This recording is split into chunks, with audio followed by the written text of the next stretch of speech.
ওই জান্নাতের গেটের ভিতরে মুখটা বাড়ায়া দিয়া আমার জান্নাতের দৃশ্যটা আমি একটু দেখতে চাই।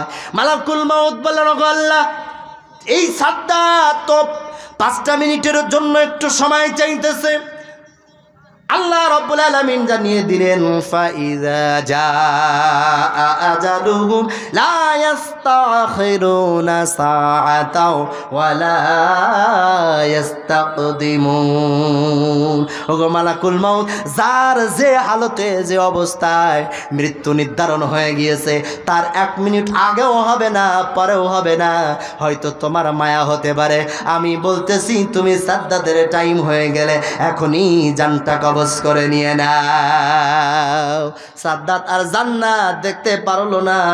সাদ্দাতকে ওই হালতে ওই অবস্থায় তার জানটা কবজ করে নিয়ে নেওয়া হয়েছিল। ওগো দুনিয়ার মানুষ, এখন যদি কেউ বিদেশ থেকে 5 বছর পরে 10 বছর পরে যদি সুন্দরভাবে গুছায়া গাছায়া যদি রওনা হয়ে যায়, ওর মায়ের সঙ্গে কথা বলে, ওগো মা, আমি 10টা বছর পরে তোমার সন্তান আমি বাড়ি আসতেছি। মা বলে, তুই কি চাস? মাকে বলে, মা তুমি কি চাও? বলে, বাবা আমি তোর কিছু চাই না, তুই আমার কোলের ধন, আমার কোলে ফিরে আয়। স্ত্রীর কাছে ফোন দেয়, স্ত্রী বলে, ওগো স্বামী যান, আপনি 10 বছর বাড়ি আসেন নাই, 5 বছর বাড়ি আসেন নাই, আমি আপনার কাছে বেশি কিছু চাই না, আপনি তাড়াতাড়ি করে বাড়ি চলে আসেন, আপনি তাড়াতাড়ি করে বাড়ি চলে আসেন। যদি পারেন আসার পথে আপনি যদি পারেন আমার জন্য একটা বেনারসি শাড়ি নিয়ে আসবেন। কিন্তু স্ত্রীর চাওয়া আছে না না? সন্তান আদির কাছে ফোন দেয়, মা আমি তো বাড়ি আসতেছি, তোমার জন্য কি আনতে হবে? সন্তান বলবে, আব্বা আপনি আমার জন্য সুন্দর একটা খেলনা নিয়ে আসেন, আপনি আমার জন্য সুন্দর একটা গহনা নিয়ে আসেন। এমনটা কতন হয়ে গিয়েছে, আল্লাহর গোলাম বেডিং পাতি গোছায় রওনা হয়ে গিয়েছে, রওনা হয়ে গিয়েছে। কোথায় চলে এসেছে? বান্দা আস্তে আস্তে আস্তে আস্তে শাহজালাল আন্তর্জাতিক বিমানবন্দর পর্যন্ত চলে এসেছে। বলে, ওগো মা, তোরা আর ব্যস্ত হস না, আমি শাহজালাল আন্তর্জাতিক বিমানবন্দর পর্যন্ত আমি পৌঁছে গিয়েছি, আমার লেগেজগুলো এখনই চলে আসতেছে, তৈয়ার হয়ে যাচ্ছে, আমি এখনই প্রাইভেটে উঠবো, প্রাইভেটে উঠে আমি রওনা হয়ে যাব, হয়তো আল্লাহ ভালো করলে কাল সকালে তোমাদের সঙ্গে দেখা হয়ে যাবে। এমনটা বেদনা, কত আশা, বুক ভরা আশা নিয়ে পরিবারের সঙ্গে 10 বছর পরে দেখা করবে, এমনটা আশা নিয়ে আল্লাহর গোলাম রওনা হয়েছে। আস্তে আস্তে আস্তে আস্তে দেখা যায় যশোর অথবা খুলনা, এর প্রতিমধ্যে পার হয়ে আল্লাহ কোভাবে তার জানটা কবজ করে নিয়েছে। দেখা যায় ট্রাক আর প্রাইভেট অ্যাক্সিডেন্ট করে বান্দা চূর্ণ বিচূর্ণ হয়ে গিয়েছে। কথা বলেন, এমন নজির আছে না নাই? এমন নজির রয়েছে, কেউ বলতে পারবে না কার কোন হালতে মৃত্যু হয়ে যাবে। আল্লাহ রাব্বুল আলামিন এটাই জানিয়ে দিয়েছেন কার কোন হালতে কোনভাবে মৃত্যু হয়ে যাবে। আমি কিছু কিছু সময় মৃত্যুর কিছু কিছু ঘটনা শুনে আমি হতাশ হয়ে যাই।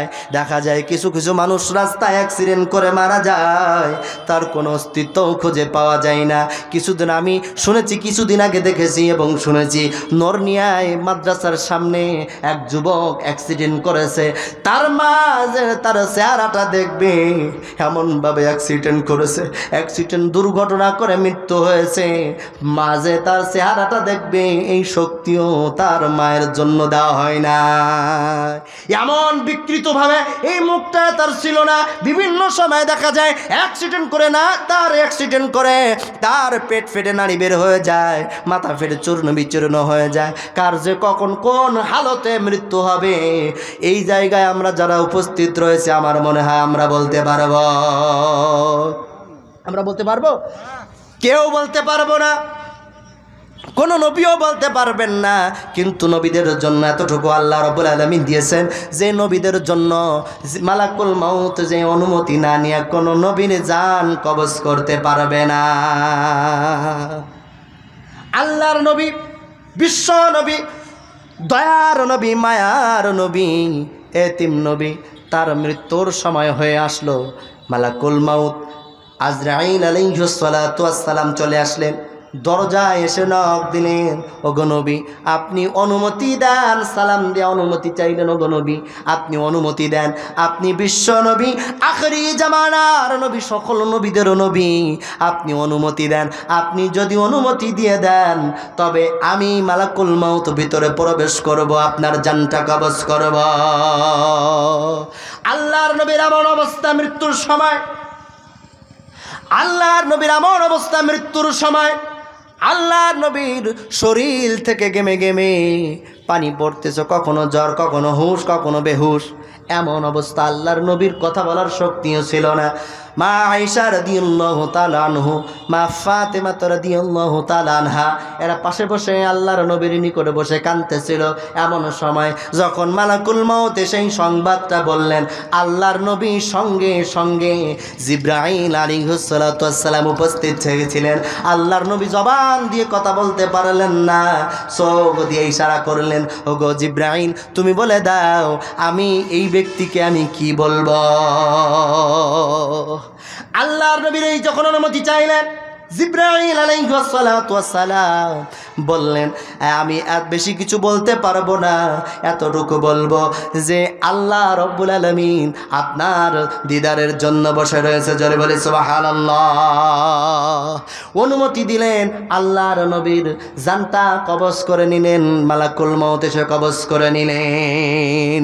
এই জন্য আমি আপনাদেরকে যেটা বোঝাইতে চাইতেছিলাম সেটা হলো 5টি জিনিসের জ্ঞান আল্লাহ রব্বুল আলামিনের কাছে। আর আল্লাহ রব্বুল আলামিন শেষে জানিয়ে দিলেন, আল্লাহ রব্বুল আলামিন সুন্দর করে বলে দিলেন, ইন্নাল্লাহা